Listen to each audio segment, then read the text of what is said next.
Oh my god, am I still crooked? Hey y'all, welcome to today. We're making hot bro cookies. We are making oatmeal chocolate chip cookies, gluten-free, sugar-free, dairy-free. We're gonna start by whisking together an egg. Tahini, have y'all ever even heard? I have never heard of a tahini. So it's just sesame seeds. It's just sesame seeds like in liquid. I'm terrified. A quarter cup of maple syrup. Let me tell y'all what I did today. We went to Cabela's. I had a sweater I needed to return because it was extra large. I went to the mall to return my husband's Christmas polo that was ugly. I asked somebody for advice and they told me it was cute, but like it really wasn't. I want to make more whole foods. You know when you buy an ingredient just because one recipe calls for it, but you really never use it again? That's what I was scared of. So I have a dressing that requires tahini. You guys want to know my secret for, oh my gosh, that's way too much vanilla, don't tell anybody. My secret for cookies is espresso.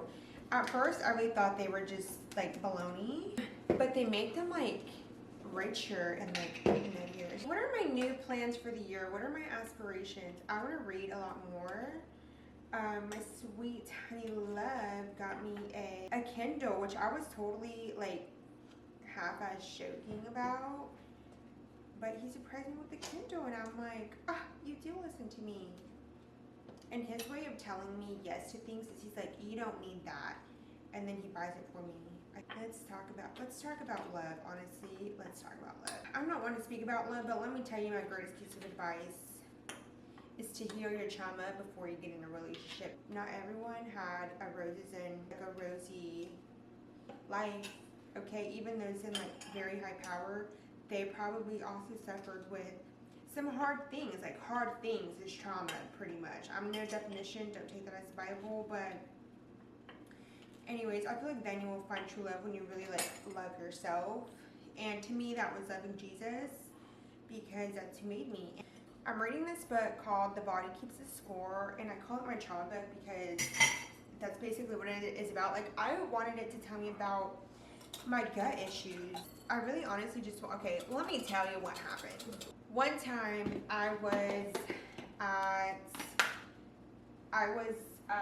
was somewhere, okay? And someone told me something nice. And I was like, why? And they called me weird. And I was like, that is weird. Like, I'm so offended and I feel so stupid and kind of humiliated, but at this, like, not really humiliated because I was just like, what's going on? And so anyways, I was like, wow, I really have issues that are like coming into other aspects of my life. I really, that's just when I went on my journey of like, I need to figure like what hello, you know? And in the book, I was reading that it's hard to accept nice things from people when you've been telling your inner dialogue from an experience you've had in your life was like, I'm not worthy of being told nice things. And that really explained it all to me. It really shifted, it made sense. It made complete sense. That was a very hard book to read because it was just, first of all, full of information. So with everyone's New Year's goals, I do not make New Year's goals because I make daily goals.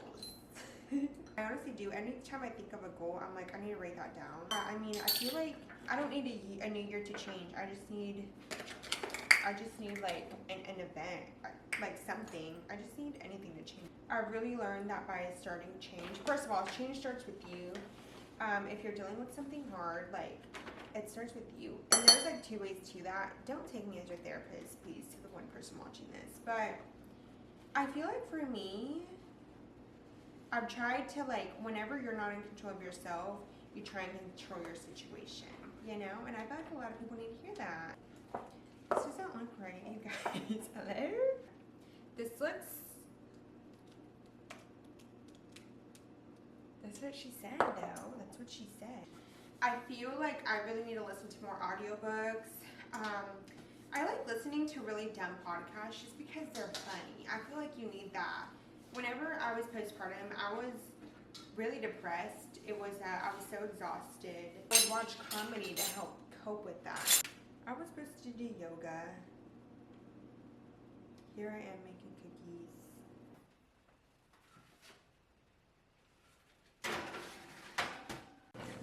Okay, moment of truth. Okay, we'll have truth. So, look, they don't look that bad, okay? They really don't look that bad. Are they even done? Are they supposed to be this dark? They don't, oh my god, I don't think they're done. I don't know if these are done though. They're bready. Okay, these are just made with oatmeal.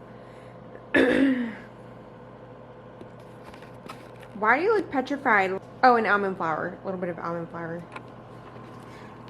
Yes, why do I look petrified? It's not a regular chocolate chip. I don't even know if they're fully cooked. They feel a little soft. I mean, it's not bad, but it tastes more like a granola bar than it does a cookie. Like those chocolate chip granola bars. They're too bready. I honestly wouldn't make them again. They're, like I said, it's more like a granola bar than it is a cookie. What were you talking? What do you rate it? As a chocolate chip cookie, Mm-hmm. not very good. As a oatmeal chocolate cookie mix, it's pretty good.